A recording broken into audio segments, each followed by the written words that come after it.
as soon as the focus of victimhood turned towards women, you have a woman talking about how a man did her wrong. It's like there's an activation code in these brains that says, all right, I know what logic and truth and my own eyes have told me. However, what if women were evil and that was what we focused on? About Diddy's shenanigans for a very long time. I've been hearing he's been evil since the 90s. I had a death threat from him once for putting a picture on MySpace and ended up on a blog. 57 times in a manic, cult-filled rant, allegedly, texting me, making threats about a goddamn picture. I don't have the problem with the inherent impetus to want to defend black men or to want to humanize black men. It's what you consider defense to be. Like, as somebody who has represented hundreds of black men in court for abusing women, I can tell you it does not require you to hate women and hate victims. Why would a woman just lie about this thing just so that she can be slut-shamed on the internet and be told she's a liar and not get justice? Like, why would they lie? Like, no, people aren't lying. Who hate DDG is jumping out the window to defend DDG. These are sworn enemies. We talking about who've been on the internet offering fisticuffs are putting their pride to the side because they are realizing that I don't hate you as much as I hate women. This conversation really sent me. Diddy really cared about her when he said, you know, you look like you a little bit on these drugs a little heavy. You on these drugs that I was providing for you and giving to you and forcing on you a little too heavy. I'm trying to look out for you.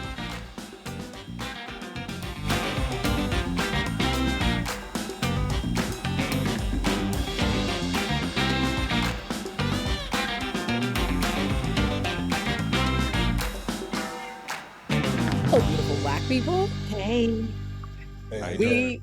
We are talking Diddy today because what else is there to discuss? And I'm just gonna send it right over to FD.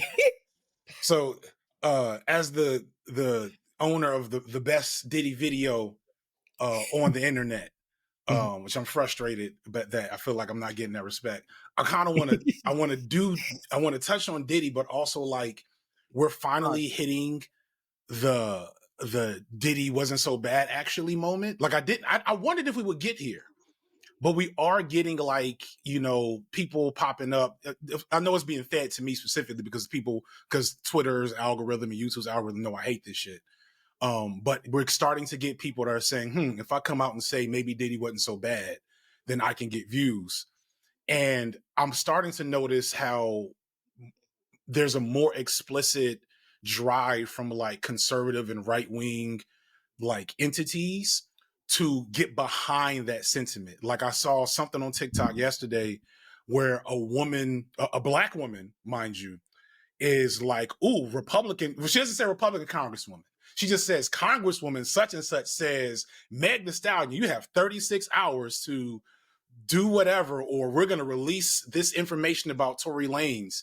And then I noticed that like OAN and Fox News are reporting on the story.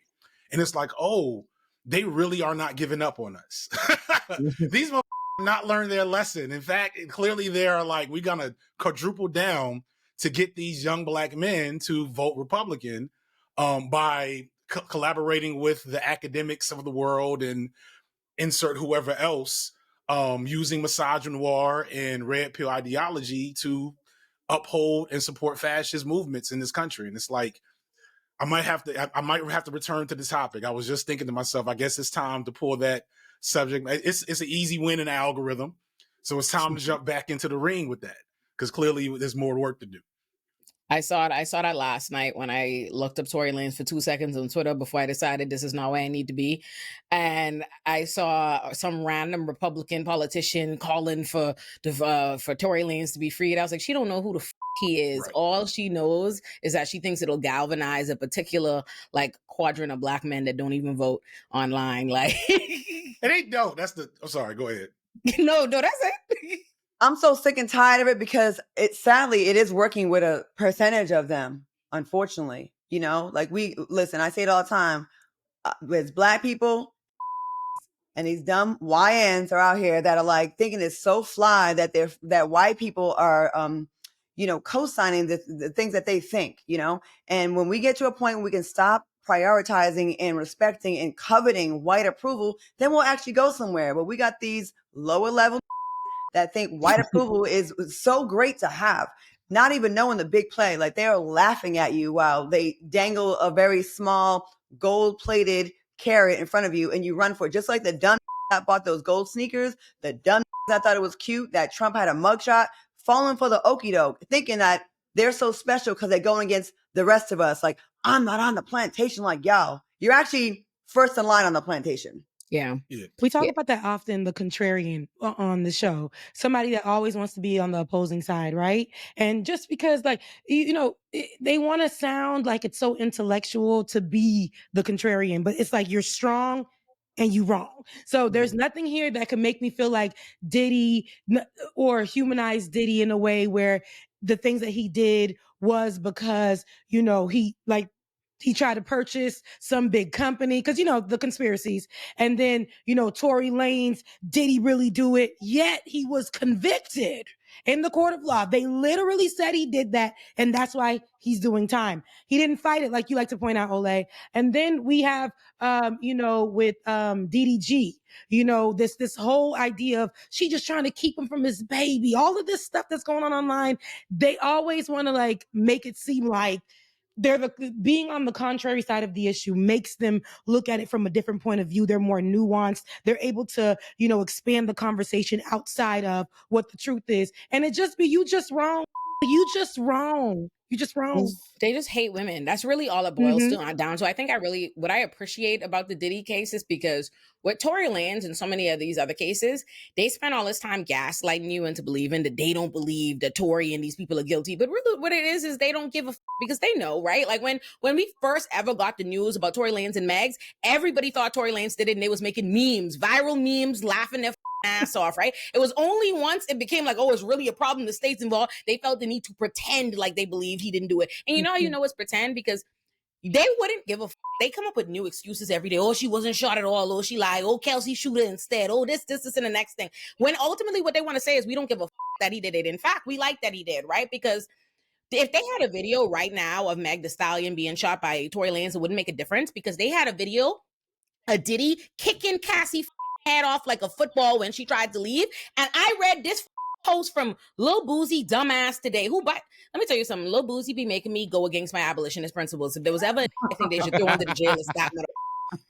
Boozy made me mad as soon as I opened my eyes this morning. This man posted in all caps lock. I think Cassie and her husband masterminded this takedown of Diddy and his money. I think her husband had been trying to get her to do this for years to Diddy, but she didn't want to do it because she knew what will come out. Then as a couple y'all become broke, now the plot becomes realer by the month. I think the last straw was the Diddy and Carisha relationship. When she saw Carisha with that sign, supporting her man at the awards that did it. A woman scorned is a dangerous, evil motherfucker. Yeah, I said it. Put this somewhere away from people. Because what the bro? Like, it's actually crazy the way this sidestep. First of all, Cassie is not the reason he's in criminal court. This in charge with a RICO. He is being hit with a RICO charge. Cassie is one of a million witnesses being subpoenaed to testify to this entire large conglomerate of crime doing. He is charged with trafficking, witness tampering, bribery, narcotics, and more. This is a RICO. This don't got shit to do with Cassie. Moreover, he already settled a lawsuit with Cassie for $20 million. But for you to be like, oh, this evil woman, she don't know. It's so much he's playing on because when he says, oh, she didn't want to do this because she knows what would come out. The suggestion being that she should be ashamed. She didn't want people to know about all these things he had to do because somehow you could know. She's literally telling you raped, forced, sexual coercion, assault, and all of this. But all people, and I've seen it, black men and women online, like, oh, I couldn't be her husband. Oh, I wouldn't be here. And it's some sick shit. The way we foster this idea that victims of abuse should be shamed, that they should keep that to themselves because their value is forever diminished and nobody should want them. That's what he's playing into. In the same breath that he'd be like, oh, they masterminded this evil thing to take the money and all. You know he abused her. You know for a fact you've seen it, but yet you could still come out and be like, oh, evil woman scorned because of Carisha. Or like, by the way, like Diddy ain't had 902 bitches the whole time he been with Cassie. Right. And dudes. And dudes. And that's the interesting thing about this, because I wanna come in and like, y'all know me. I be trying to soft punch these. You know, as a former mentor of YNs, I've always found that term like when it was just funny and cute, I was like, yeah. And then when it became like something I was hearing like seriously, I was like, I don't know if y'all know these young like that to be calling them YNs, but I also recognize they doing this shit, and I can't not point this out and like have discourse around it. And like if Boosie ain't a YN turned into a ON, I don't know what it is. But it is. I do think it's something to point out how a Boosie who's a provocateur, right? And this other dude that I've paid more attention to the Joe Budden podcast, No Shade, in the last month because of Mark Lamar Hill than I ever did. And I guess they brought on the best they could find, like He-Man woman hater dude in the last couple of weeks to be mad at Mark Lamar Hill for being right, but happened to be right about women.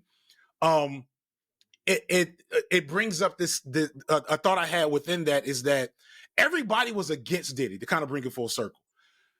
Diddy had no friends, partially because the usual He-Man woman hating type dudes couldn't defend him because some of his victims were men. And therefore Diddy was gay. Therefore he was not worthy of defense by the black male podcast brigade. But as soon as the focus of victimhood turned towards women, turned towards Cassie, as soon as Cassie testified, right? And you have a woman talking about how a man did her wrong, it's like there's an activation code in these brains that says, all right, I know what logic and truth and my own eyes have told me. However, what if women were evil and that was what we focused on? What if we didn't focus on all the other parts that we know to be a fact and just said, as we hear about this, clearly Cassie was a loose woman and thus does not deserve our sympathy or any legal recourse for what she's been through. And thus, Diddy is innocent. Therefore, I'm trying to just use the words like they use it, thus, therefore, ergo, vis-a-vis. You get my point, though. Like, it's feminism. Oh, and feminism is bad and hates black men and yada, yada, yada. And it's just frustrating because, like, for a second when, like, after in that glorious moment after Kevin Samuels died, and watching like the fall of the space as a whole, it was like, okay, there's like we have a moment of respite, but clearly these they energy back, and it's like, nah, it's round 2, and so here we are again. Why is it that when it's a black woman as the victim, right, she has to be so flawless and perfect for us to even slightly even consider she may be telling the truth, right? But the most flawed individual male, like, we will go to the ends of the earth, black men and women. Our community defends black men no matter what. Now, is there a war on black men with the dominant majority? Yes. With white folks? Yes, we know that. But why do we just get behind the most flawed individuals that we know are guilty, right? And it's always, we will twist ourselves into a pretzel to defend these men. And a woman God forbid she had one sex partner before this man. She is a whore, a slut. She asked for it. God forbid she received any tangible items. She's a gold digger. She did it for that purse. It's like, maybe this is just an abusive man. Long before this trial came about in this case, anyone who's been in the industry or lived in New York or LA or Miami has known and heard about Diddy's shenanigans for a very long time. I've been hearing he's been evil since the 90s. I had a death threat from him once for putting a picture on MySpace and end up on a blog 57 times in a manic, coke-filled rant, allegedly, texting me, making threats about a goddamn picture, right? This guy, this is not breaking news, but all of a sudden, we just can't see it for Diddy that he would actually be this bad, and it's Cassie's fault and mastermind. And I'm so sick of these. He was about to buy NBC. About to buy NBC. He was about to buy. Oh my God, Dr. CBS. Every time something happens. Every time. And you're right. You're right, Claudia. The skepticism that is black women are or black adjacent, ambiguous with Cassie. But even though women of color, mostly black women who are met with skepticism when it comes to these type of cases, they're always questioned. They want to check their coochie miles. They want to see where they were. Just because video came out and they don't ever want to have any nuanced conversation around Cassie, but when it comes to Diddy, now it becomes nuanced. Like, maybe, did you hear even in the reporting that I'm hearing, okay, it's like, are you leaning towards the side of, well, I could not be Cassie's husband up in the courtroom because hearing that she was a part of these things, man, like it makes her complicit. And I'm like, well, there's Stockholm syndrome. There's so many different reasons why women stay. Nobody wants to have those deep in conversations and talk about why they stay, because they're never, and most times when they come out, they don't speak up because they're never believed. But here they are, like you said, bending over like a pretzel, bending over sideways, just contorting their bodies to make excuses for Diddy. And when you talk about people like celebrities like Boosie, we know that Chris Brown came out and spoke up in defense of Joyner Tory. Lucas, Ty Dolla $ign, All Kanye, these Amber people Rose, who are Trippie gonna, Redd, Kodak Black. I have a list. and they do, and I cannot wait until your heat drops. But like literally, they're doing all of these. The celebrities are coming behind them. They have this nuanced idea, this conversation, but it's all because they want to protect the power when it comes to these Black celebrities. They gotta protect their power, and with the women, it's nothing. You a hoe, like you were saying. You know, she did the things that Diddy asked for. She was a part of that. Oh, this conversation really sent me. Diddy really cared about her when he said, you know, you look like you a little bit on these drugs a little heavy. You on these drugs that I was providing for you and giving to you and forcing on you a little too heavy. You know, so I'm trying to look out for you. You know, you want to When the have these dealer stops freak selling offs. you. It's like, I'm like, how are you humanizing this person? It's really out of control, and she's pregnant and she's out there and they're still like, she a hoe. She wanted pee in her mouth. She want the stupid conversations that I'm seeing online. And then with Diddy, man, Diddy he was that man, you know, all I see is a man he was a freak. But what about for her? She's a hoe. She's in the streets. It's literally a double standard, and I can't stand to see it. You know, It really pisses me off. so many of these Black male celebrities are coming out and like in support of Diddy and Tory Lanez and Diddy G, all these guys. Listen, my goat Drake posted that Tory Lanez shit that broke my heart. I was like, damn, I've been fighting for you so hard the last year. You gotta let him go, baby. And my goat up. But truth be told, I was talking about this on my podcast the other day. It's like this idea of like these men are like leveraging their misogyny, like and the concept I gave to like the and like my community is like oftentimes men will use women as like a bargaining chip to like bond with other men. Like a small example that happens in like everyday man life. Like dudes will send the chick they just bagged into a group chat. Like, look at the girl I just bagged, as if like this woman is not like a human, but just a prop to get props from other men. Pokemon. Yeah, she's a Pokemon. And I feel like a lot of that is what's happened on the timeline with these. They just out here being like, nah, bro, she lying. I'm with y'all. And to me, that feels, you know, to leave my leftist point of view for a second and be hip hop feels gay in like the 90s way. In like the 90s way. It feels 90s gay. It's like you mean that's how I feel. I'm like, why are you, what part of you as a man wants to, and I shouldn't phrase it like that, but there should be a part of you that feels icky and disgusted and like nasty, not only using women as a token to get on some bus ride to manhood, but also blatantly denying abuse when it's in front of your eyes just because flimsy evidence that you read on the timeline. Truth, I've talked about like I've tried to stay out of that Diddy shit because the Diddy shit feels like too much of a circus for me, and I know that nigga's guilty, so I'm just like I want to stay out of it. But Gen Z inside Gen Z world, a lot of like defending DDG, which all this shit kind of wraps together, and it does actually. DDG, I watched Foreign Man's video about this, and Foreign Man he pointed out to me who hate DDG is jumping out the window to defend DDG, like so Illuminati and like Myron Gaines from the Fresh and Fit podcast. So much they hate women. Yes, these are sworn enemies. We talking about who've been on the internet offering fisticuffs are putting their pride to the side because they are realizing that I don't hate you as much as I hate women. And that's just a crazy idea for me to see happen in real time. So when I say the idea of like leveraging misogyny, I'm like, that's what I'm talking about. These is like, no. I hate you, but I hate women more. And that's corny to me. Yeah. How does Myron Gaines have a following? Like because like I said this in a Hate him. one of my channel joints at some point. Nigga, really. I'd want to fight him. Like if I was a dude, I'd want to like headlock But him. see, it's it wouldn't make a difference. He spin that into content. Like the thing that I think we have to understand is that this red pill misogyny shit is not a glitch, it's a feature. And normal, air quotes, normal attitudes about women and gender and sexuality are only like 5 feet away from red pill ideology. And that's why, like a couple of weeks ago, when everybody was mad at Black Captain America, I don't remember his name. Anthony Mackie. Right. Like, and I wanted to kind of defend Anthony Mackie because I don't think he's a bad dude overall.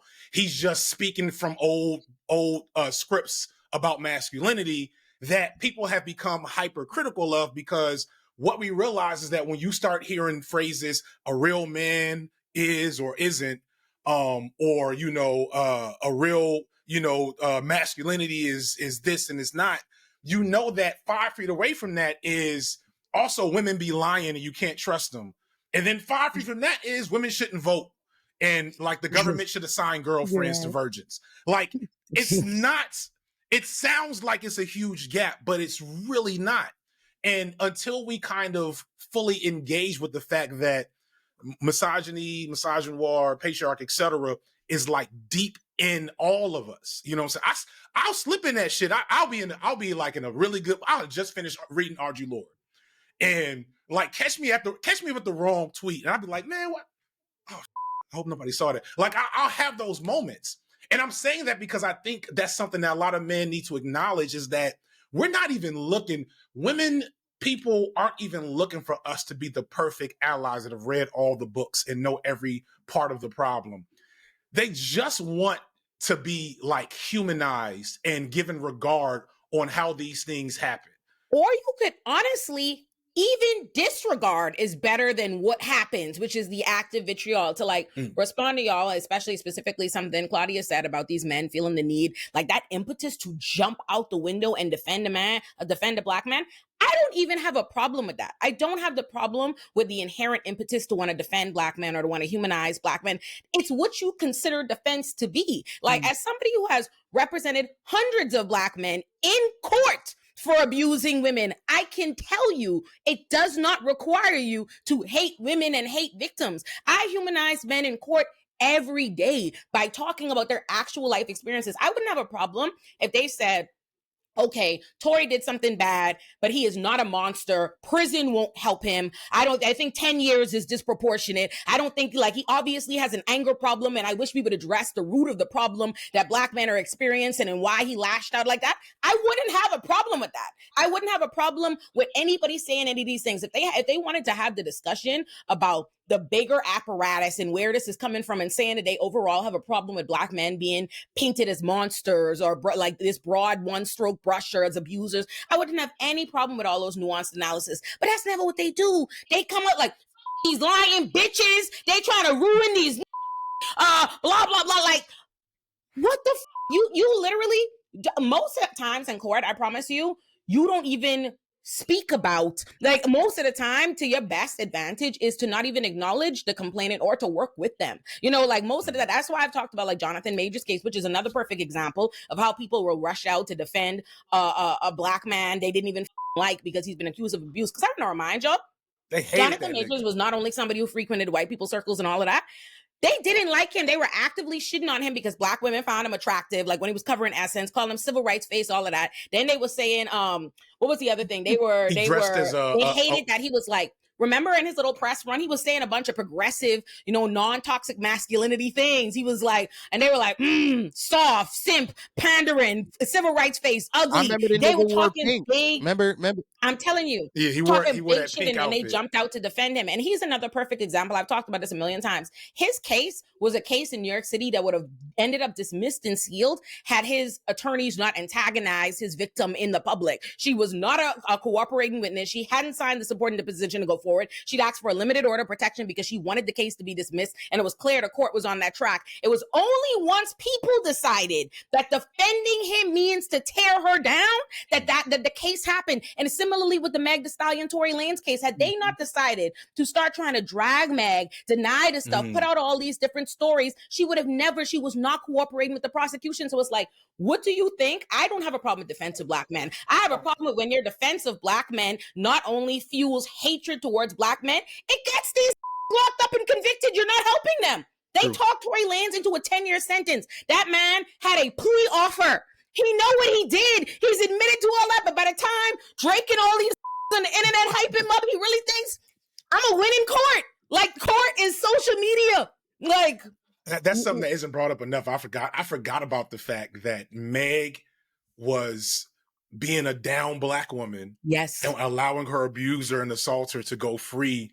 And was only until she became like a gender wars topic that she said she talked about what happened. And then he was willing to take the L until fucking Umar. I don't know if Umar came out, was on the side of that shit. But until the usual suspects jumped out a window to be like, nah, you a liar, you free, you whatever, you innocent, that he went to trial on the shit he had no chance on. This is wild. I want to say real quick, like I got to run out of here. As a person who used to work in anti-sex trafficking, I want to get out publicly while I can why Cassie behaved in a way that non-victims of sex trafficking and abuse can't understand, which is when you are an abuse victim and a trafficking victim, you are not operating with a normal one-to-one logic about this person's harming me, this person is abusing me, exposing me to harm, allowing other people to harm me, etc. So first off, remember, Cassie was 19 when she met him. Diddy was what, in his 40s at the time? Late 30s? So it's a huge age gap, right? And he is immediately has her on drugs and abusing. 10 album deal. Right. I forgot about that. So it's has her on drugs, 10 album deal when, like, let's be real. I know that's the era. I saw about this in my Beyonce video. That's the era of the light-skinned pretty girl that couldn't sing. So like she probably didn't understand how she was being set up for failure. Combine that with introducing drugs to her and physical abuse, that creates Stockholm syndrome. That's a real thing. And within that, she thinks that is her boyfriend, husband who loves her, and any harm that comes to her in the name of love is worth it. And so the idea that she can't have been, that she decided that all these things that she was going through were okay, that she was asking him to host freak-offs, does not change the nature of being trafficked or being coerced into those sex acts. That's why the rules are the way they are. That's why there's rules like statutory rape, where yes, you can in some sense get consent from people that are inebriated, from people that are being abused, from people that are underage. But the law, for a reason, understands that those to be invalidated because they know from a interpersonal level, once you've been psychologically brainwashed and or tortured, and both, right? You are liable to subject yourself to any level of harm or abuse in the name of satisfying your abuser. So all this wild shit she was doing does not count as consent, even if she asked for it, because prior to those events, he was beating her ass, controlling her money, and putting her on drugs or providing her with drugs. So you cannot leave that out of the equation and say, oh yeah, but like 3 years within the relationship, she was asking to be peed on and having sex with him in front of, I guess, her husband or whatever. All of that is null and void. And that all exists for the specific reason of creating this dissonance with people who have not been through that abuse experience, because we don't understand that headspace. And there's a lot more there in terms of like why. Yeah, I don't want to. Yeah, I'll leave it there because I have a lot of girlfriends. I'm a girl's girl for sure. And we have a lot of honest conversations. And if there's a group of 4 of us, at least half have been abused, raped, molested. Family members, or almost all of them have had a rape or a very close call to rape, right? It's way more common. People think it's someone in the bushes you don't know. No, it's a guy you went on a date with. It's a guy that you weren't really quite ready to go there. It's a lot of different degrees of it. Once you're in an abusive relationship, your brain has changed. Like and if you are lucky enough to get out of it, I've been in an abusive relationship before, and actually twice. And when you get out of it and you get somewhat healthy, you can't even believe what you actually put up with. You turn into a people pleaser to not get abused more. You do things that are not in your character. And when you get out of it, it's like almost like a drunken night when your friends tell you, yo, and then you said this, and then you said that. And you're like, what? Because I feel like the chemistry, you're changed. You are affected. Your brain is changed. You are not the person you were before. And it starts off with little things. It starts off with control, little things. Oh, babe, I like when you wear your hair parted on the side and not in the middle. So then you change that. I like when you wear your jeans like this. And you do that as a people pleaser. And before you know it, you look down and you're not even the person that you were in the beginning. That's how someone gains control of your brain. And it is a real thing. And I wish people would just be more empathetic to that. Talk to your sisters, talk to your cousins, talk to your mamas who most likely had their asses beat, or if not your mama, your grandmother most definitely had her ass beat in the 30s and 40s and 50s, okay? And talk to them about the mentality, the psychology of it all. No one just shows up and says, hey, what's your name? Want to be my girlfriend? Bam! No, it's little things. And that's how they get you hooked and you can't get off it, like getting addicted to drugs. Yeah, I actually think this is the perfect. I'm glad you brought that up, Claudia, and thank you for sharing that. And the same thing for what FD just said, because I think it really actually helps to humanize a lot of what's going on in this whole conversation. One, the Cassie thing, I think you explained that perfectly, Claudia. But I actually want to go back to something around like your question, like, why do people even follow the fresh and fit guys? Why do people even like these people? It's actually a lot of exactly what you're saying. One, this stuff is a lot of times downstream from people living in isolation and being incredibly lonely. And so you go on the internet and there's this community of people who seem to be, who kind of present themselves as defending you, as defending a person like you. And they introduce these little ideas like, oh, like this happened to this person because they're a man. This happened to this person because they are a black man. Black men are the victim in this situation. And it might actually be true in the example that they give.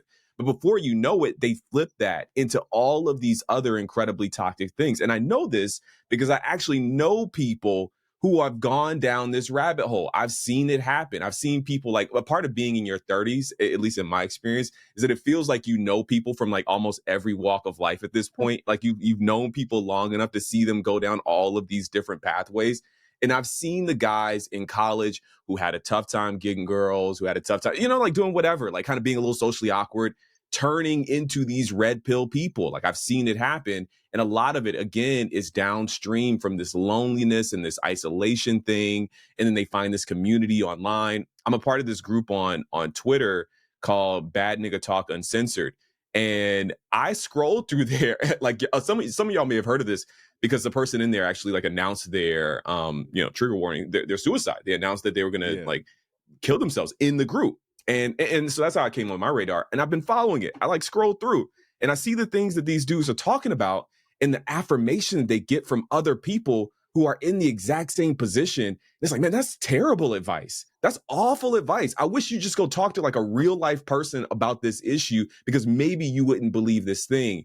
And so they end up being radicalized into defending pedophiles and rapists and people like Diddy and all this stuff, because there's a community there where they feel like they belong. And I also think this kind of like dovetails a little bit. I was going to say this earlier. I think some of it kind of dovetails with a little bit of like the left kind of purity test stuff. Like I appreciate that FD says like, yo, sometimes I say stuff online and I got to delete the tweet because like, I can't believe I said that. I can't believe I had that thought. It almost feels like that in itself is a thought crime. There's this idea that you have to be completely perfect. And if you don't have the perfect kind of thought or the perfect idea, then you truly don't belong. And what I think a lot of like what I'm appreciative of here is that there's like space for that. There's space for you to be like maybe wrong sometimes and like be called in and like kind of get a little of that. But people are so fragile and don't have like the kind of like the constitution to like endure a little bit of criticism, to the point where now they just find themselves in these echo chambers that's repeating all of this super, super toxic stuff. So it kind of put a bow on it. I really do think like the process by which a person ends up being in an abusive relationship is very similar to what a lot of these folks online are going through when they develop these kind of parasocial relationships with these influencers who are saying the thing that gets them clicks and views, even if they may or may not believe it. They say the thing that's going to get outrage, get clicks and views, get more people watching, more people in the community. Meanwhile, the fresh and fit audience thinks that this is what everybody else thinks. And so now they're radicalized into some insane stuff. I feel like in so the question you asked, like, why do people watch them and things like that? Like you were saying, I think there's an attachment of people who do these things, who have done these things in their life, who have been abusive, and so if they attach themselves in these groups where they're being humanized and forgiven in some sense and not really held accountable, they stick to that. We pick and choose, right? And again, when a woman has, I mean, we don't know what kind of traumas. Cassie may have had traumas before she even got with Diddy that made her susceptible to even be to be okay with some of the things that happened early on in the relationship. But why, for some people, we may give them so much grace, like a Kanye West? Well, his mother died. We will write off every single thing that this man has done negative to our community because his mama died. Meanwhile, both Meg parents dead and Grammy. Right. So many of us have lost a parent. We're not out here doing Hitler salutes and saying all this nonsense and craziness and insulting our Black civil rights leaders. You know, like, I just don't understand why there's such a quickness to attack women and just out the gate, like Black women in particular. You know, and I will say this, what is so hurtful about this is, at the end of the day, Black women are usually the ones that have your back the most. When I'm talking to Black men. Yep. Even with you talk about defending Black men, and I see what you say and how you go hard for the Black community. You're not going hard for Black women. You're going hard for Black people. And this effort seems to get overlooked, spit in our faces for it. I feel like I ride hard for Black people all the time. I'm put on Breitbart sites. I see these Black men making these think pieces on YouTube, calling me all kinds of names. I'm a half-breed. I'm a bitch. I'm a hoe. I'm this. I'm that. I have one picture with Diddy from the BET Awards, so I'm somehow one of his whores as well too. Like, any reason to discredit us. I'm on the front lines, literally. One time I was involved in a case in Dallas because the cops came out and shot rubber bullets right by me, right, and hit a Black man, and I'm there on behalf of us. It's like, can you not see we have your back? We are not your enemy. And to feel like we're your enemy when we're the main ones that got your Black ass backs is such a slap in the face. And it's so complex and complicated for us, you know, because we hold you down and then it seems like we get shitted on regardless. What, damn if we do, damn if we don't. All right. I agree with everything that everybody's saying. I think Garrison is 1,000% right as to like how this is happening, where this is coming from, like how the manosphere is a thing, right? And I get it. I've realized that, right? Like, a lot of boys and men are looking for community. They're looking for outlets. They're trying to figure out a date. And I understand how they're being radicalized. I think I'm always torn because on one end, it is important to look at the root causes. It is important to humanize them and to understand how this is happening because it's the only way to really address it, to try to like circumvent that. So that is necessary, and it's not necessarily like victimizing or coddling men or boys or anything like that to do that, because that's a necessity. But on the flip side of that, it becomes a problem when the reality is this.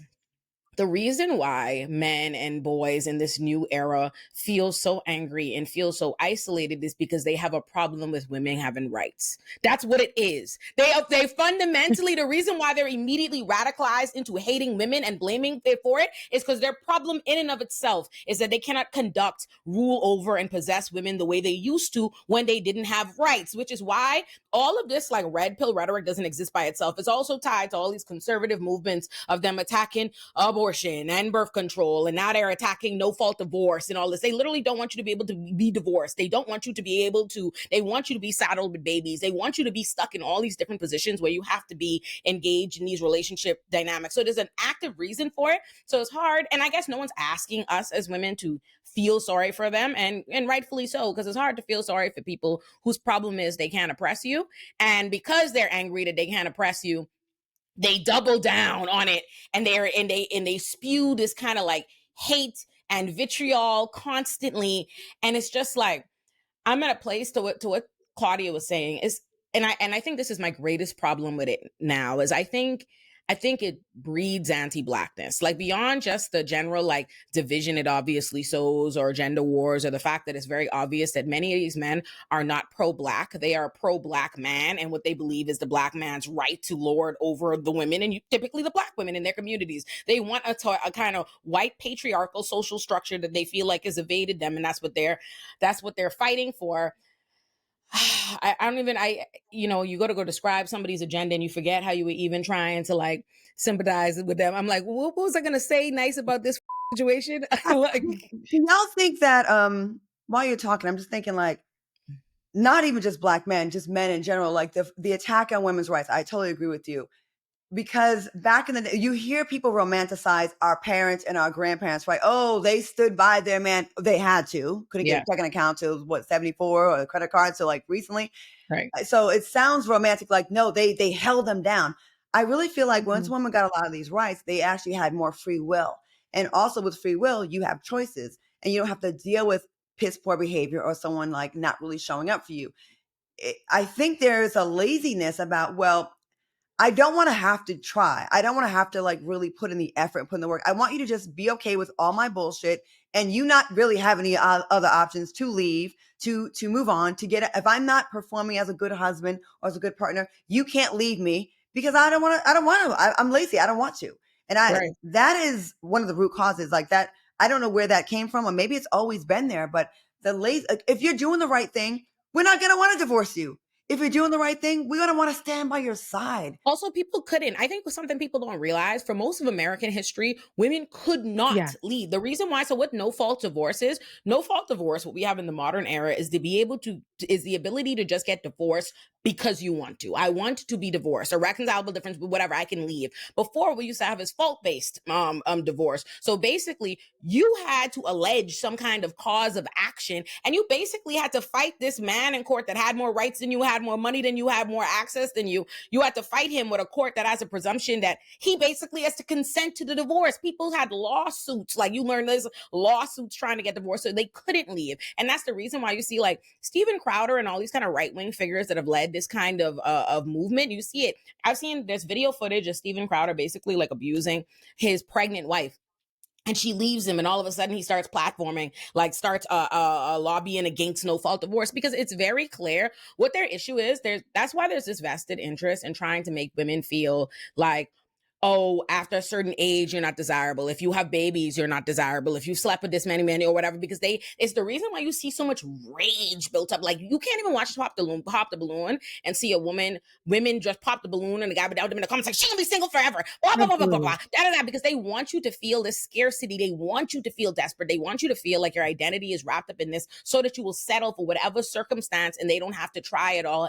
And it's like, I get that. At the same time, I understand that these men and these boys are being indoctrinated and educated into this kind of system and this kind of way of thinking without realizing that. It's not like anybody's coming up to them and being like, hey, let me sell you on patriarchy. That's what this is. Let me sell you on misogyny. They're not telling them as they're growing up.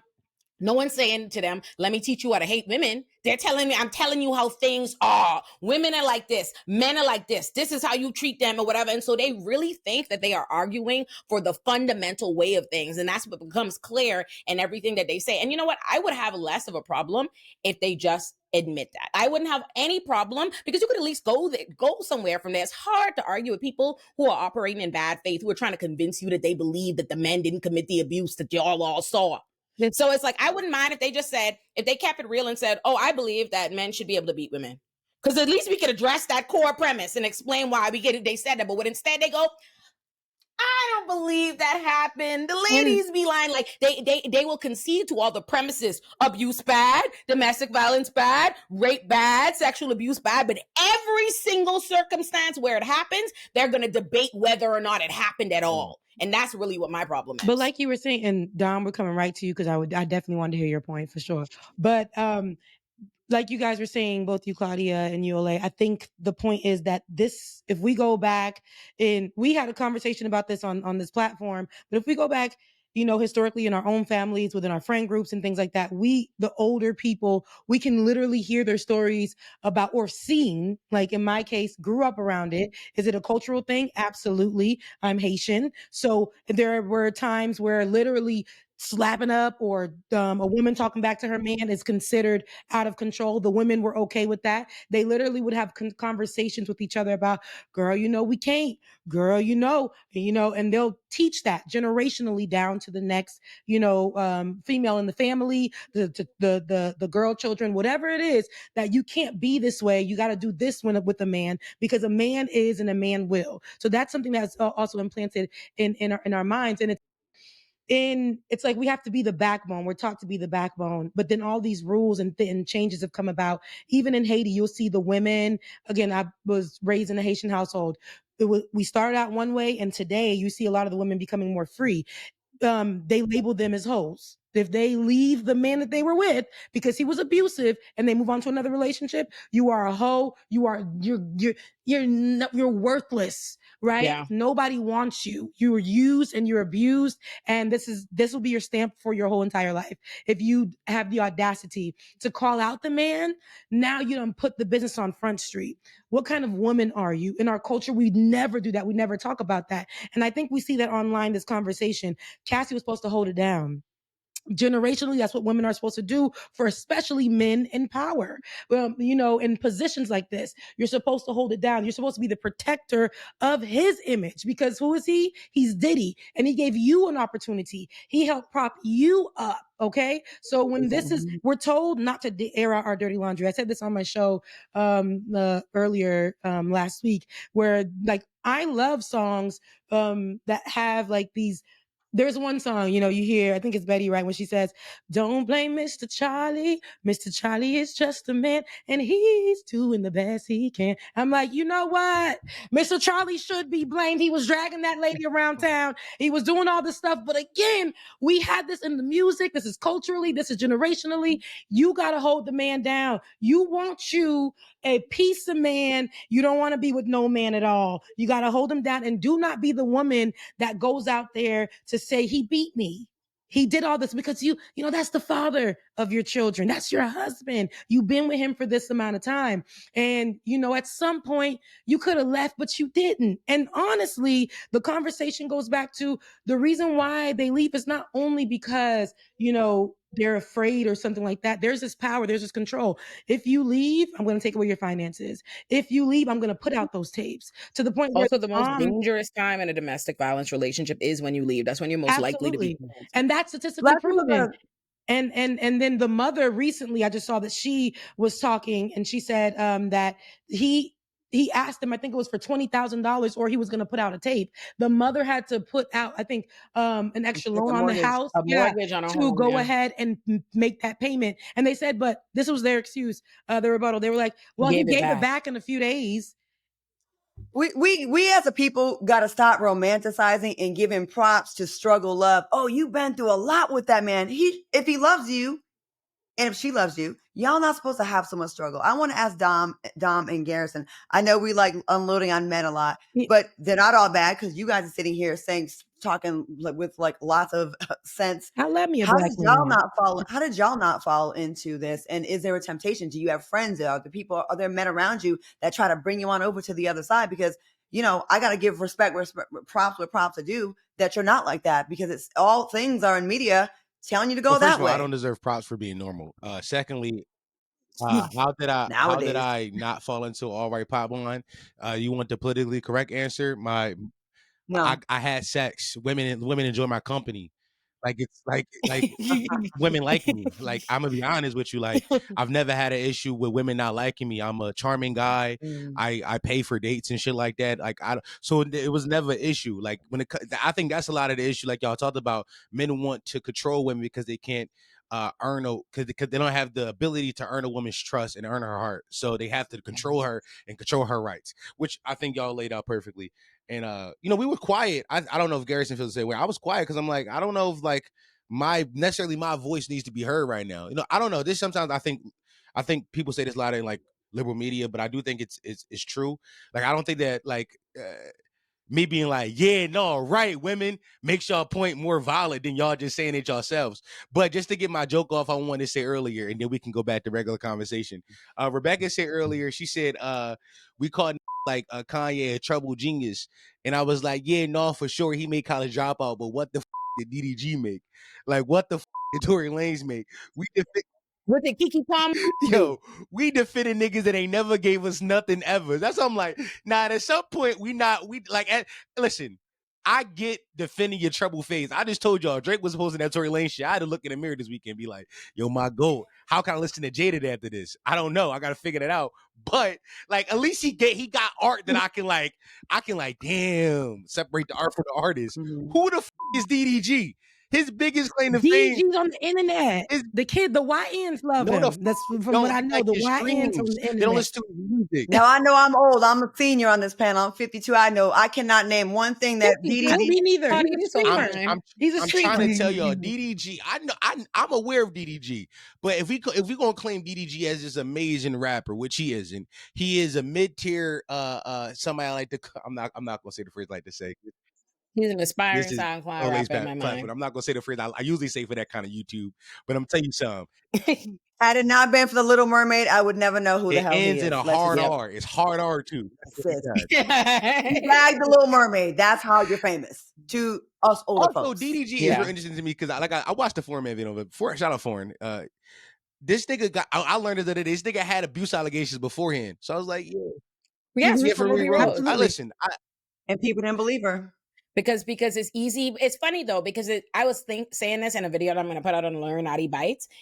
It goes to show that there's no woman who's exempt, because on one hand, right, like Ruby Rose is dismissed in its entirety because nobody gives a shit what they think happens to women that they find easier to slut shame. But even with all the prestige surrounded by Halle and the kind of woman she's stereotyped to be, it still don't take nothing for them to go after the same way. Because I think a perfect example is like, there's no approach you can take, right? If you pursue criminal charges, then you're trying to put a black man in jail. Mhm. If you sue civilly, then you just trying to get money. If you actually cared about justice, then you'd press charges. If you talk about it, why are you trying to destroy this man's reputation? If it was really true, you would go through the legal system. If you don't tell these shit at all, like Halle didn't say shit to us. She went to the court, provided evidence, and got a restraining order. And here go the internet jumping into it and feeling the need to like launch this hate campaign against her. But what I find funny too, especially, I was looking at the evidence that she provided to the court, because again, this isn't just she said something and then they have text messages, photos of her bruises, of her chipped tooth. All of this. They had substantial evidence in order. And you can see this man was broke into her home, took a picture in her bed, accusing her of sleeping with people, broke her ring cam and all of this. And I think that's important that he does these things, because what he wants intentionally the fact that, she's a baby mama now. She has my kids, and now I'm gonna like accuse her of sleeping with men, because that's something that's easy to get these people. Keke Palmer's never somebody who had a reputation for being a hoe, anything like that, but that was essential for her man to like, her outfits now. Now I'm accused her, how she moving, all of this, because then it opens them up to being slut shamed. And once they decide a woman isn't this kind of woman, or whatever, then it's okay to do whatever. And even if you are that kind of woman that they say is the quintessential, it don't take nothing for them to decide you're not, like in the instant, in order to turn on you. A lot of these women that are victims of their own success as well, because there's a 1,000% campaign to humble successful Black women. They're so sick and tired of the news saying, Black women are college graduates at a much higher rate and starting businesses. I think some people that are insecure are sick and tired of hearing about how amazing Black women are. Especially, I feel like the Democratic Party made a huge mistake in the last couple elections by really giving a lot of the credit to only Black women when Black men were right behind us in voting. And I think it really helped cause a divide with us. I think that was one of the cracks between us, because all we heard about was Black women save democracy, when it was basically a 3 or 4 point difference between Black men and Black women. Not this last election, but the one before. So I understand in a way how some Black men be like, what about us? So it's like there's been this concerted effort. Humble Black bitches. I hate to say it like that, but that's what I feel. All my friends are like successful business women, that outside of the entertainment business, and they keep meeting men that love them for what they have, but end up despising them for what they have in the end, because it makes them, it puts a magnifying glass on their own shortcomings. and they're in a competition with their women instead of a support role. And honestly, I think that's the thing with DDG, whatever his name is. Am I saying his right name right? Yeah.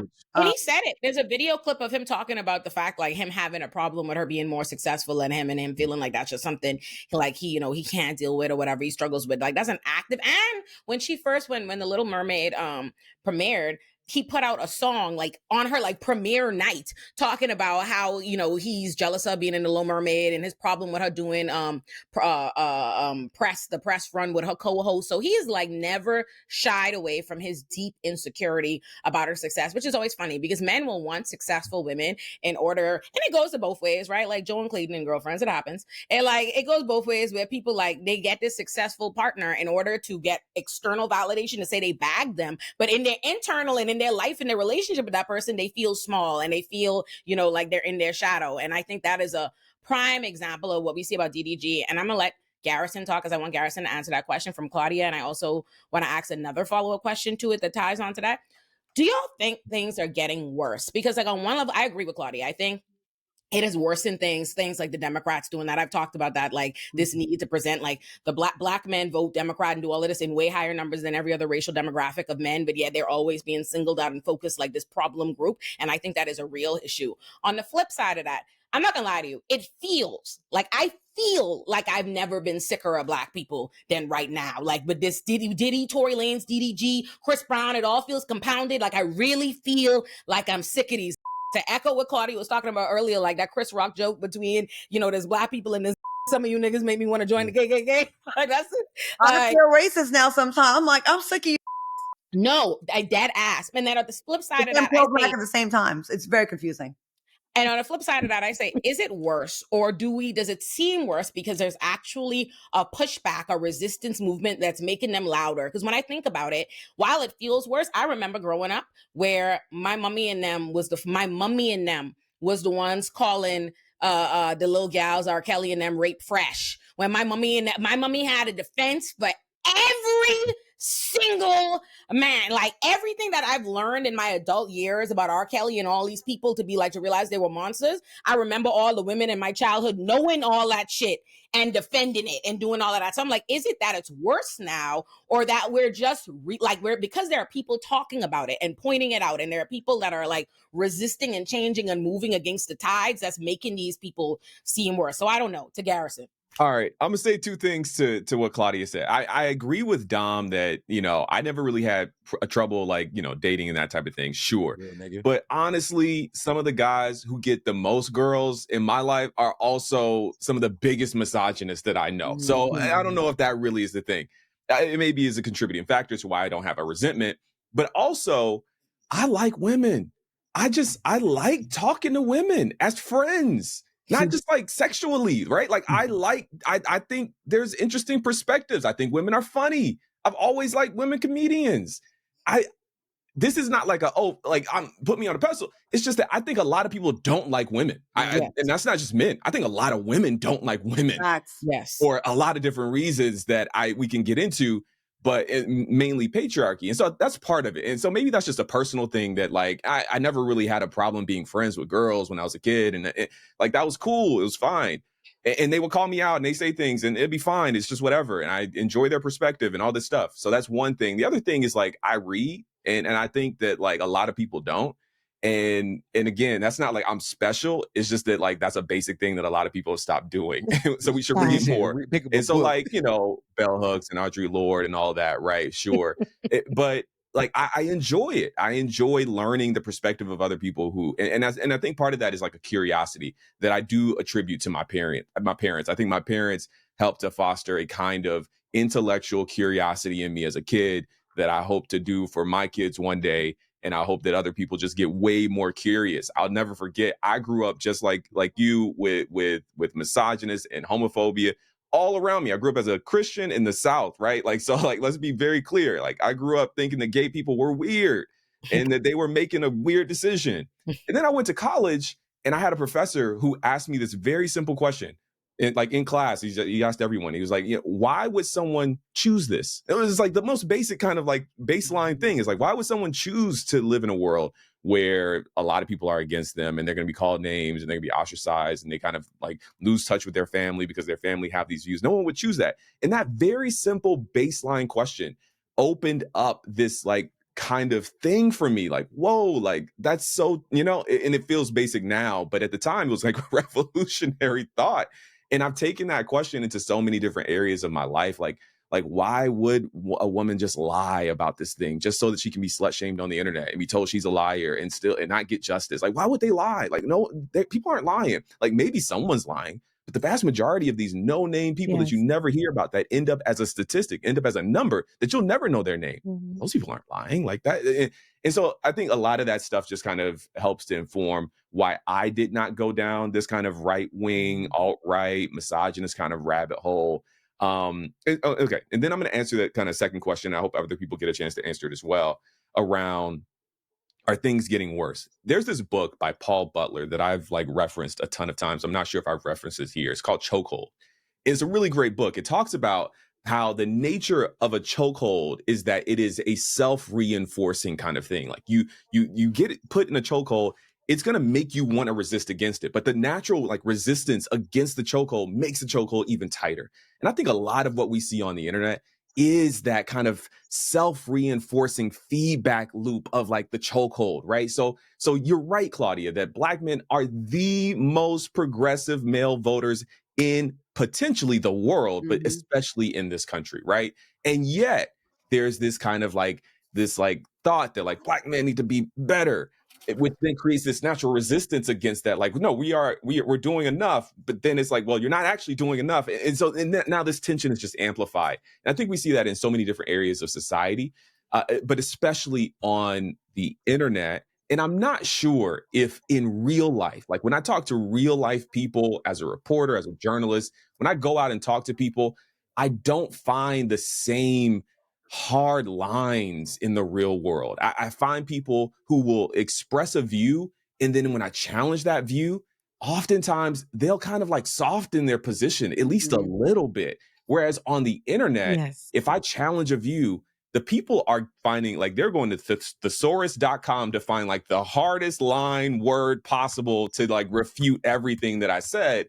And I just feel like that is the world. And so we're living in a world where the internet is real life. I don't want to say that it's not, but I think that the human interactions that we have like face to face versus the ones we have through, mediated through the internet is just different. And so it's creating this feeling that things are worse. Now, the reality is that when people left their homes and got offline and went to the ballot box, more people voted for Donald Trump and right-wing misogyny and all of the other stuff. They voted for that at a higher rate. We see like wins that those arrows on the New York Times going toward the right wing everywhere across the country. And so there's a real life, effect in all of this. But I still do believe, and maybe this is a bit naive, I still believe though, when I'm talking to real life people and when we engage with folks in real life, it just isn't that extreme. And that gives me like a sense of kind of hope that we can kind of like break some of these kind of,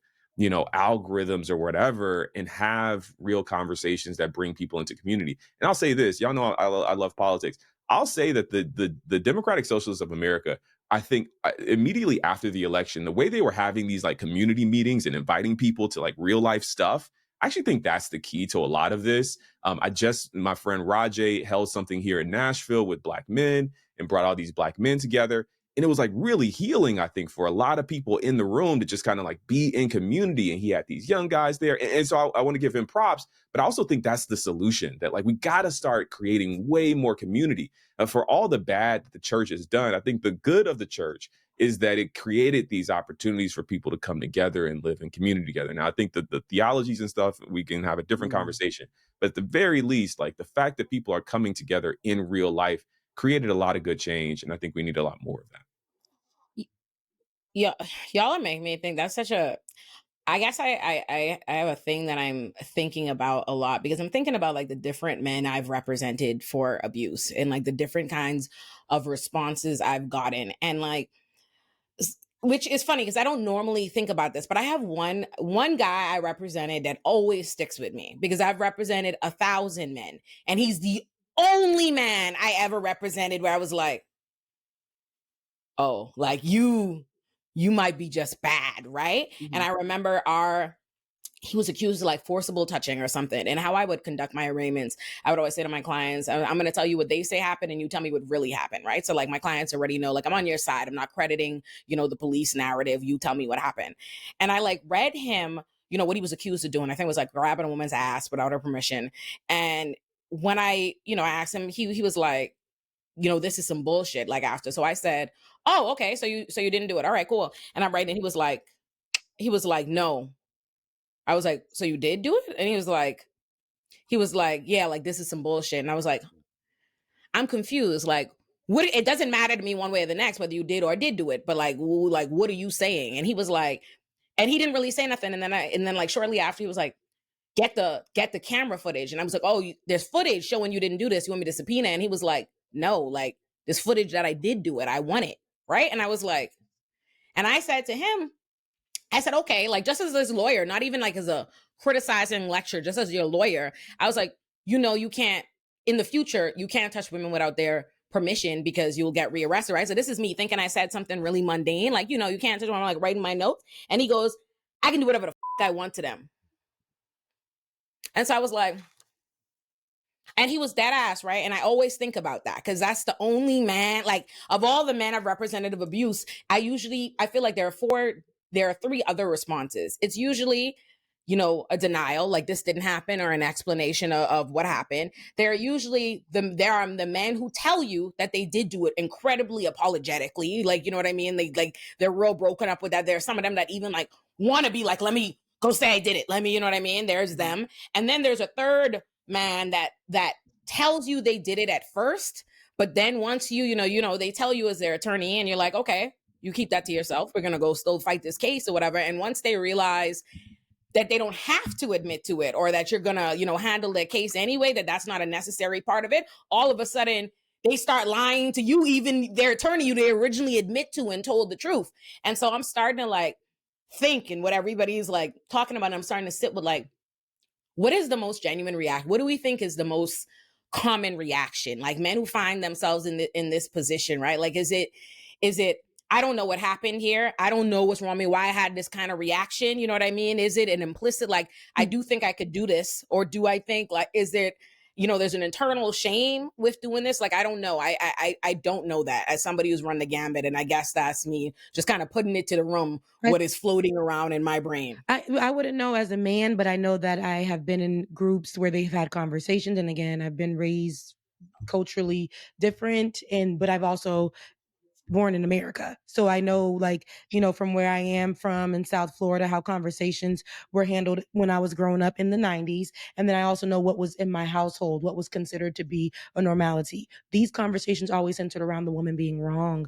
These conversations always centered around when these would come up, like, man, that's just men doing what men do. And then so almost giving a pass for a man to do it again. So when I got older and was outside and was able to be around other men, it was even in high school where boys were doing that to young girls, and it was considered funny, and it was considered to be like, you just showing a girl you appreciate her. A girl could say, I don't like that. I know when it came time for me to be involved with men, going to dances or going out, when a man grabs you, you don't talk back. You don't talk crazy to them. You just let them do it. Even though you're uncomfortable, don't do that. And they just get to walk away. Go to the next girl and do it to them. Even if I've spoke up and said, this happened to me, they're going to say, and this even hurt me when thinking about it. Well, what did you do to make that person do that? Where, like, why were you there? And why did you, make that person do that? And that makes me feel like I don't want to say this ever again because these people don't believe me. So let me just hold this in and move on. I remember being super young and a man hit on me and I kept it in, but then I finally said it because he wrote me some weird love letter at like freaking 14. And when I spoke about it, they were like, are you sure like, where were you? And why were you around that man like that? And in my mind, he had a child and I was a young child and I would watch his child. I would bring the child to him. And when I finally told them I felt uncomfortable with this man, they're like, are you you just like, you're kind of making that up. You're just a kid. And then getting older and being around that, I felt like, all right, I don't want to speak up about these things because nobody ever believes me when these things happen. And you said something, Claudia, at the beginning. These moments don't often, don't always happen with somebody you don't know. It could be your own man, right? Mhm. Who, you're telling them, hey, I don't like when you do that. And it's just like, I'm your man. I Right. get to do that. And it's like, well, a woman has no power. A woman has no say so. You are controlled essentially by your partner. And especially here in America, we have this idea, especially in this political content right now. Like right now, what we're living in, it's the woman has to listen to the man no matter what. It doesn't matter how wrong the man can be. The woman has to listen to the man. And if she doesn't, then we're going to take away things from her. And we see that happening every day. And I also wanted to point out, you said, Olay, is it getting worse? And I believe that it's gotten better, and how we're able to just have these conversations right now or get on the internet and flesh these things out in different ways.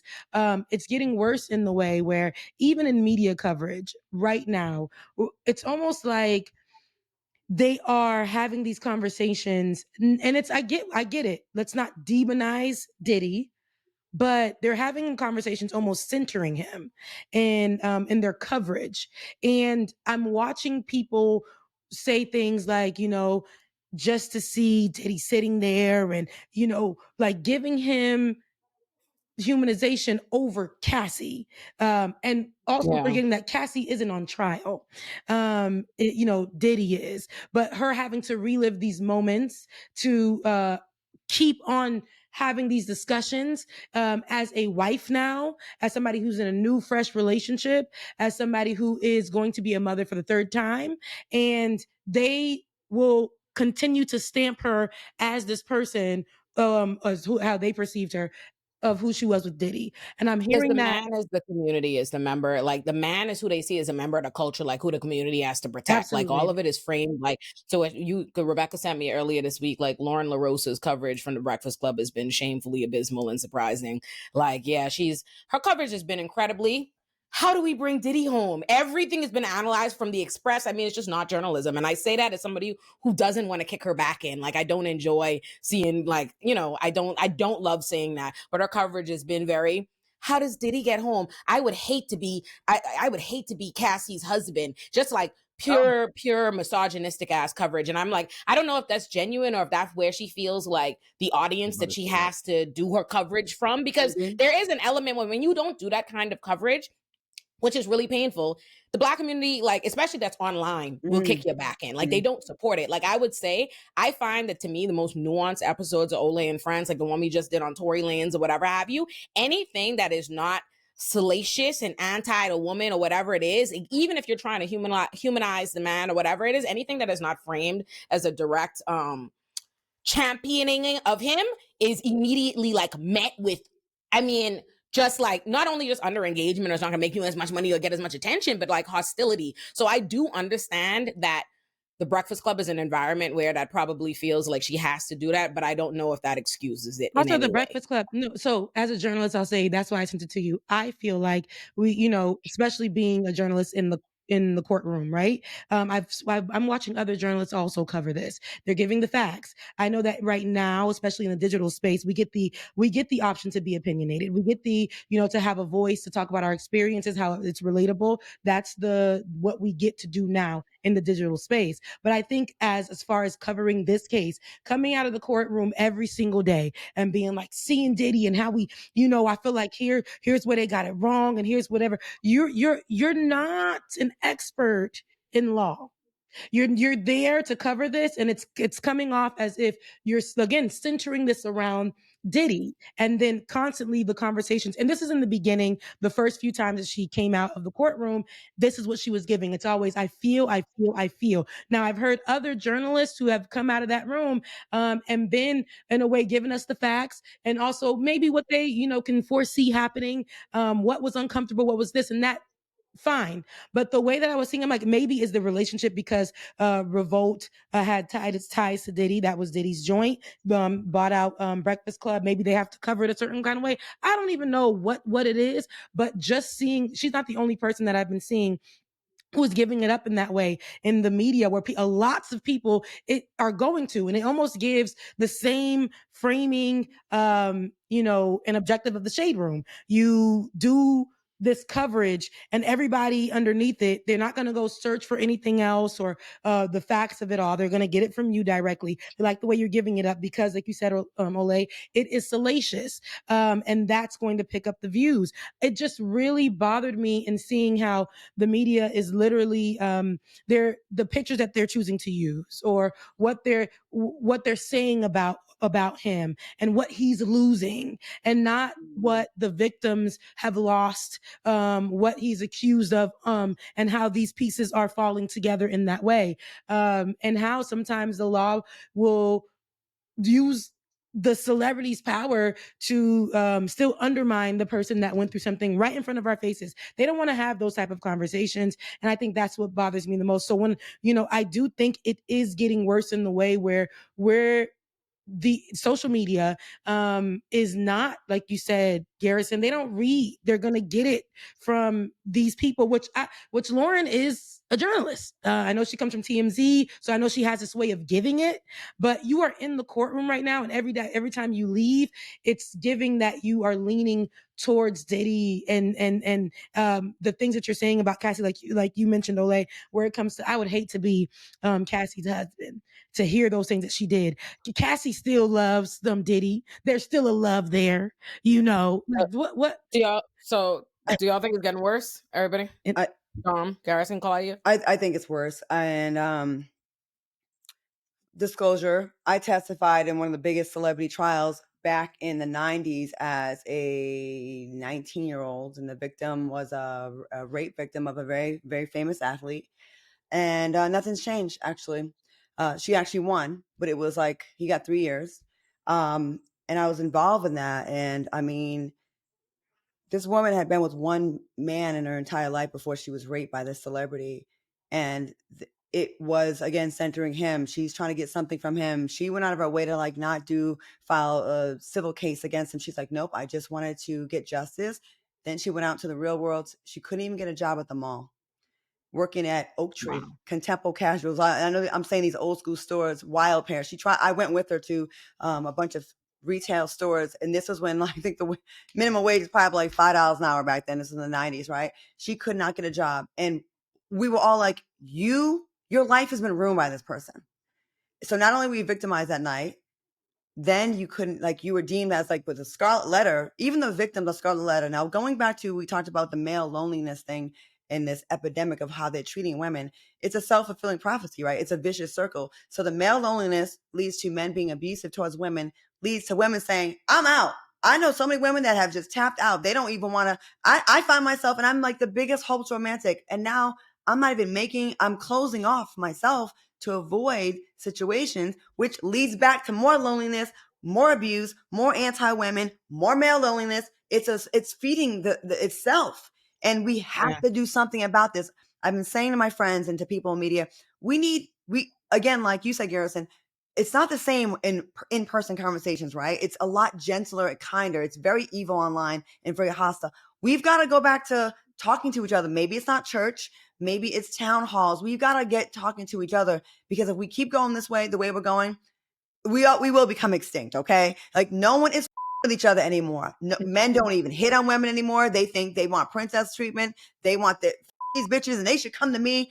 Where did this come from? Where did this hostility come from, where we don't even like each other? That women, these, no one shit, all shit, all men.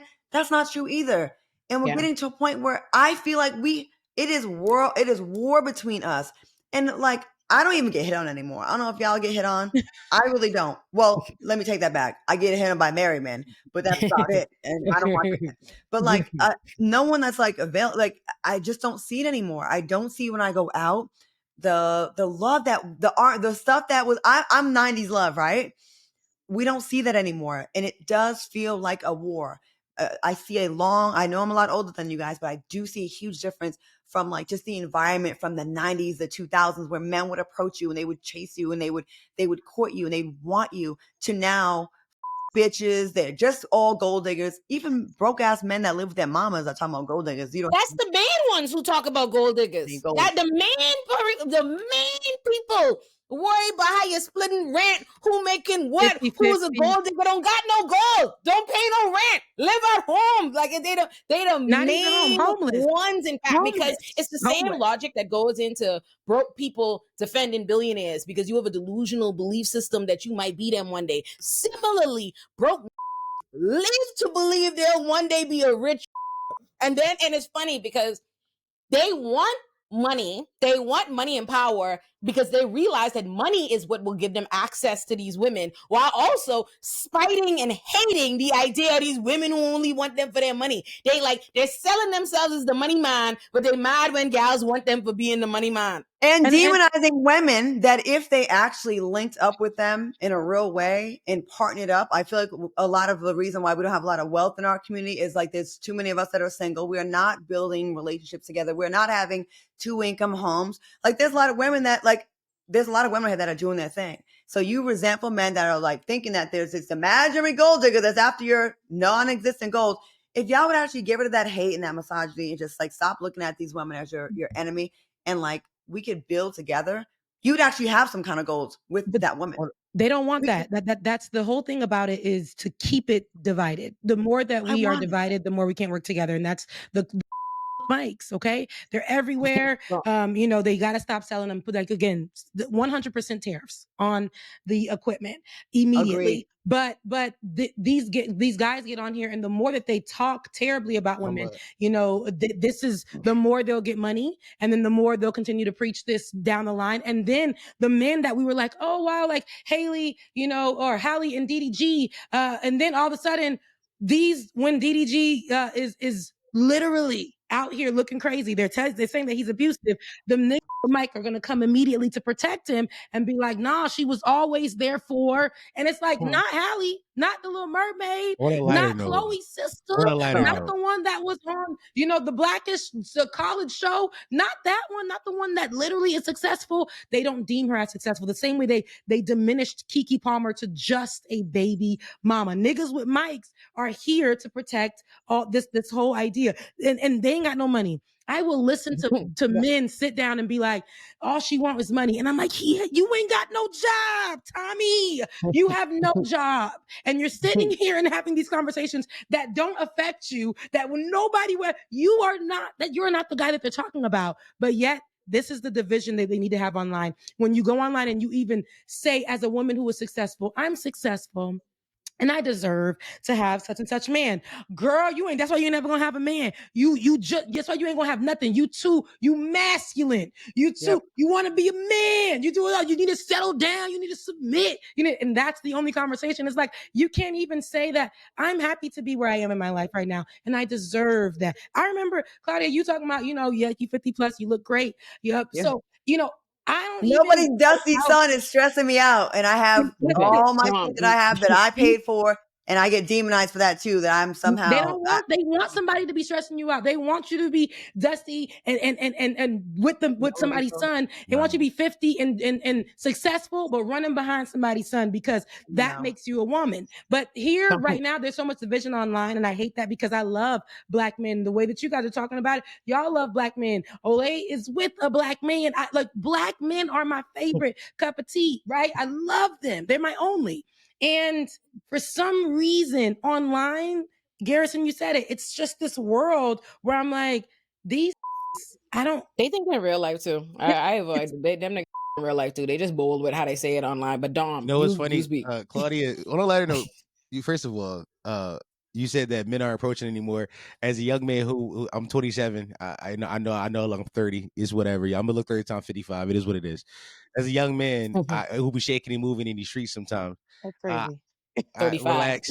You pushing it a little bit, Dom, but we ain't gonna. You pushing it a little bit, baby. But go ahead. I was like 30, 35. We gotta be honest with each other. Go listen, ahead, Dom. I'm fine with this idea, because I'm one of those going like age early, didn't look the same way until I'm 50. That's the type.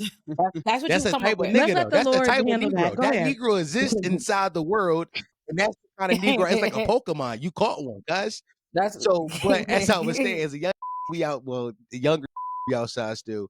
I don't walk up to women. I have no desire to walk up to women, because first of all, I like to tell young who are not as interactive with But why though? because But why here's though? the they no, want to because get curved. first of all, I Y'all supposed these to new chase. If you're women not are chasing No, nothing, no, who mean. y'all Dom chasing? said These that new the ladies women come up are to him. mean, yo. I'm trying to tell you, no is not the worst thing they can say no more.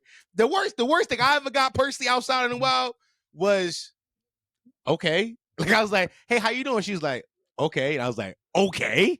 That doesn't answer none of my questions. She just said, okay. I want you to know women have been meaner to me trying to be polite than Yeah, but like that. listen, you know that though. The gals be worse. A gal once said to me, I tried to be friendly with a gal in an Uber pool. She came in my Uber.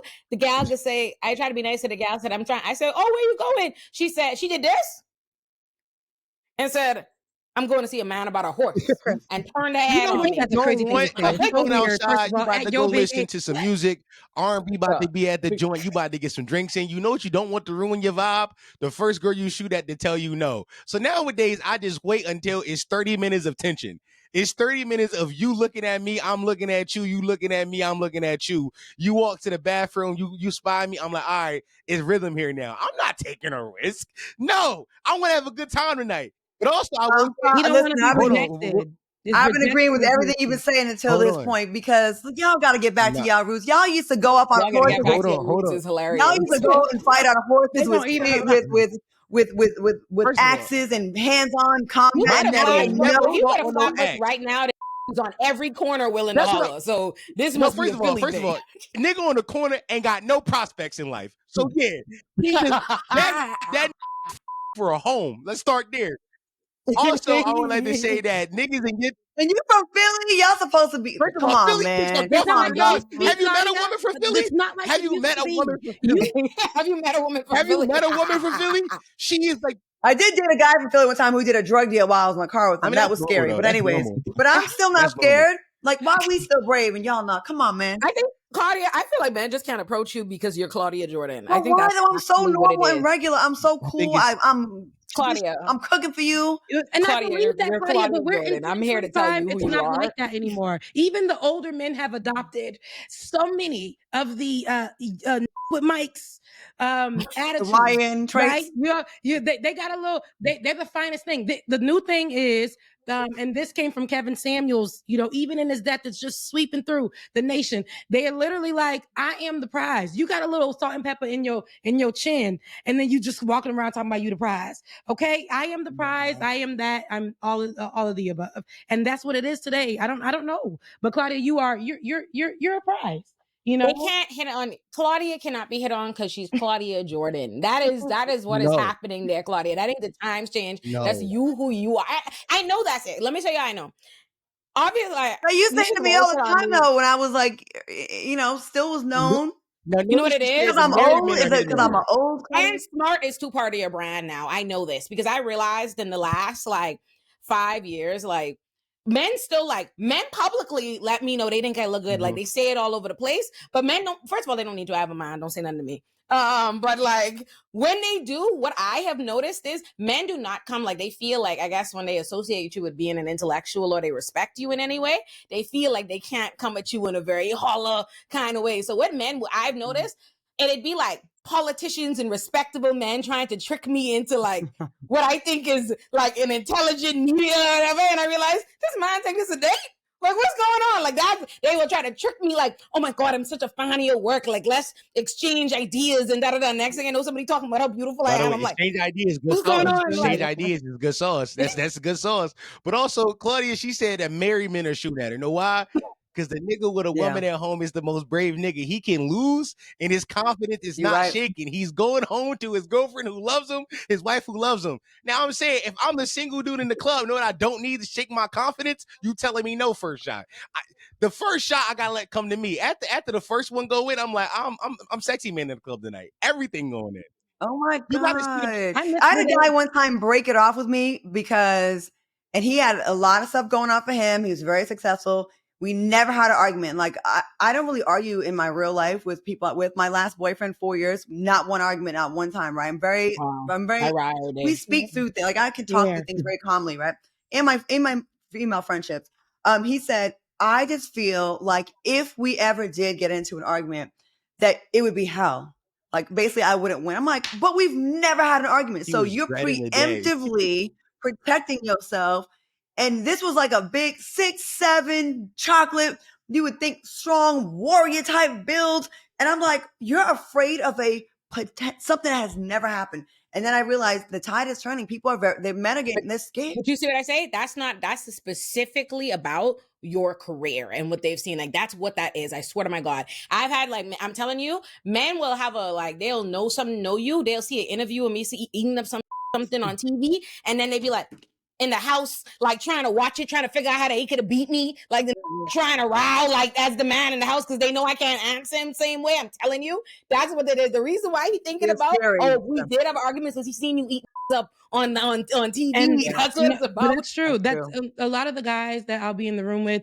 I try to just not even have no political conversations. I'll hear it in the distance and I'll walk away from it. Then somebody will be like, she's a journalist in politics, right? Then they'll come up to me, and the first thing that the men do. Now, mind you, when I was walking in the They gonna room, fight. when I was walking in the room, they'll be like, dang, she fine, what's up? Like, what you do?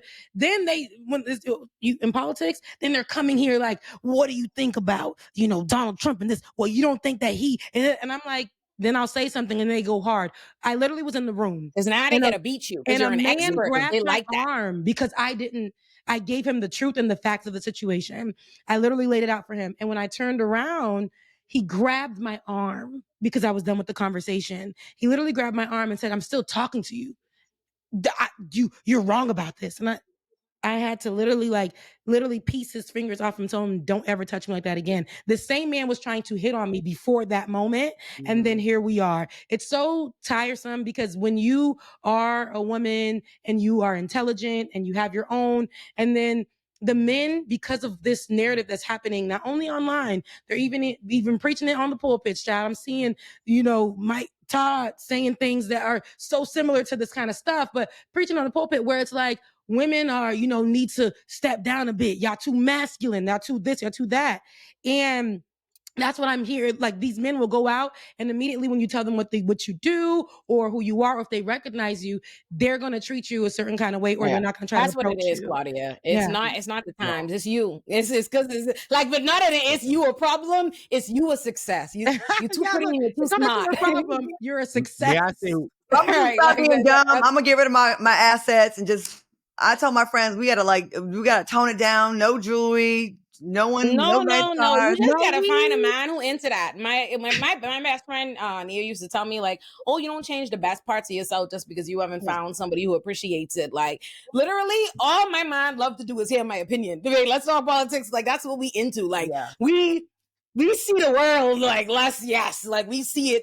We see it the same. We right here. Let's talk about this. So they just, I think it makes no sense trying to like get along with men by like trying not to engage in the landmines. Like, you know what I mean? Like, if it's a landmine, it's gonna be a landmine. Even when men know when you like aren't engaging with the landmine, they'll still dump you for that. Like, theoretically, they know you just ain't rowing with them about it. But then if you could, they know you gritting your teeth. Like, so might as well row. I give up, you guys. I have given up. I haven't had a boyfriend in so long. I've been celibate. I haven't even went on a date in so long. And I'm like, damn, is this it? That's why you look so good. I know. That's no one right. tells me. You just said that's I don't why know you living good because you haven't nobody's dusty child, nobody's dusty son. That's the reason. Stressing Listen, you out. I got somebody for you. Don't worry. Don't worry. I'm gonna send you the How old is profile. he? Is he 37. a podcast? He can be a 37. podcast. You gotta be smart though. He can't be like you. You gotta be able to spell 37. Wednesday. Know the difference Can between spell 2 Wednesday. and 2, and here, and here. Is an attorney, 37. I don't know if that's too young, but I got you. I'm sending it to you in the DM right Oh, after. I like this. Ooh, this is good. And They gotta be vetted. I don't trust bring my own. Claudia back so we can have an update because I would All really right, love to know how this went out, how this went down. Garrison out here matchmaking. I we'll did meet see. a black man recently that was like super dope. Like he wasn't my usual physical type, and then I started talking to him, like, and I was like super impressed with his mind, and I started to like You're not him, gonna of like that course. Like nigga. it's not about just You're not gonna Huh? like him. no, I do like him, but Yes. Dom, listen, you I- love a smart No, man. he's do. not my physical type, but I fell in love with his mind. But she said he's smart. I know, but let me Person tell have you, dated let me. a person I'm like trying this, to give though. We you. be like, You know the flyest Let half Claudia lay that are down. most Claudia's trying to popular tell the that are story. smart niggas that's aren't what I'm that saying, cute. though. Like, Exactly. I'm trying to give a man. Listen, I'm trying to give Black Man props right now. He actually handled this really well. Like I know this sounds like a man Not a bashing man thing. bashing, It's no. not. This guy was like, he caught my attention with what he was saying, and I started like thinking about him like recently. Like we've been texting a little bit more frequently, whatever, like DMs and stuff like that. Anyways, I could tell he felt it was kind of going that way. He stood up and said, listen, I got to be honest. He was involved with someone. He goes, I feel myself liking you. And Oh, I he ain't just wanted shit. to let you know. No, but I respected that he told me because Claudia, this nigga ain't shit. no, Claudia, this nigga is I'm not sorry shit. to Claudia, say I don't even this. have the time It's an to waste your absolute no. time. Pop This the nigga balloon. Nah, ain't she shit. like he told because it's me. weird. No, we have Pop a the gal balloon. at home. What are You you gotta- By the talking way, No, men like to come up. They like to tell you. But he didn't that ask they me my want number you on to some do dating big shit. He got my decisions. number on some business. He didn't get my number like trying They're to get at me. liars. I That's telling you. it. I was just telling you about that. I'm back He's in. swinging you. He's I'm back swinging in. I you. like We him shut now. it down, I though. like him. We shut it down though. We shut it down. No, it's not you, Claudia. You ain't got nothing to shut down. You ain't doing nothing wrong. Him. It's him. You No, can hold on. imagine CJ talking to Wait. some gal and telling, Olay. hold on, I think it might go this way. Just Wait. so you know, I do Olay, have a hold gal on. a little bit. Why would you let your girlfriend stop you in front of your wife? What if he thought this was the one? Let me tell I you could be something the This about could be you. the wife. Let me tell you something about you. God ain't gonna bless Let- you doing yeah, foolishness lock like in. that. I- Not you, Claudia, dumb. No, when someone tells me they got a girl, like they're dating someone, I said, I immediately pull Men back. do that so they do that so they could say they told you, like they were upfront, like Maybe you made so, the yeah, decision you're right. so you could be a part of it. He's a flim flammer swinger. I on to him. You're not Don't on it. let him This is a swing good you. man. He about to leave his girl for you. He don't love her. He love you now. Yeah, you have to leave his I'm girl back for These you. are the conversations we need to be having with each other. Like this Yeah, would make Claudia, girl let's for you. go. He's not Like what? he's smart. Nah, I like that. That's the devil in the corner, Don't right? listen to Like, Dom No, because no. Dom is Dom absolutely is the in devil on streets. your shoulder. He's We still in know his when 20s. Garrison is trying to set you up, but don't mind Dom. Anybody Dom is Garrison endorsing is over there, a dying it. positive- Garrison. 30 Like, I got you. You know, for a minute, it Dom made is me still think. trying to get his 20s out of his system. I And see. Nigga, Garrison you is know a that. grown man trying to hook yes, you no, up. Dom wants to be. You cannot listen to Dom. I Okay, thought Dom gonna be a wild you. Don't. I ain't gonna lie. For a minute, I was like, "Damn!" Now I like him more because he's showing me integrity. I know it. No. Yeah, no, this is good rims. This is good stars. Text that nigga I'm being back. honest, How we y'all. do it? Dom. No It's man. shut down. It's done though. It's done. For Okay. now. And we It's think down. God Yeah, for it, and look at we that. That's thank the God show. for it. Garrison wins. What a great note to end on with a Garrison victory. Yes. Garrison and Claudio 1 point. Dom 0. Dom 0. The Illuminativerse is huge and always expanding, so let me tell you where to find everything. Subscribe to my main channel, Illuminati, to find my Illuminati productions, which are my long-form video essays, my deep dives, and my backlog of content like Iconic and Illuminati joints are all on the main channel. Subscribe to my new channel, Illuminati Politics, so you don't miss my interviews with Brad Lander and Zoran Memdani, who are running for New York City mayor, as well as my State of the Union type addresses that I do with my O Squareds, and any explicitly political content I have planned for you going forward. Subscribe to Illuminati Pop for all my TV and movie takes, reviews, and breakdowns. We have all the fun over there, and we also have a Patreon for Illuminati Pop where you can get all the videos uncensored. Subscribe to Olay and Friends for my podcast, Olay and Friends. Subscribe to Illuminati Bites if you want my takes but don't have an hour plus to spend. And last but not least, subscribe to my Substack Illuminati for all my writing.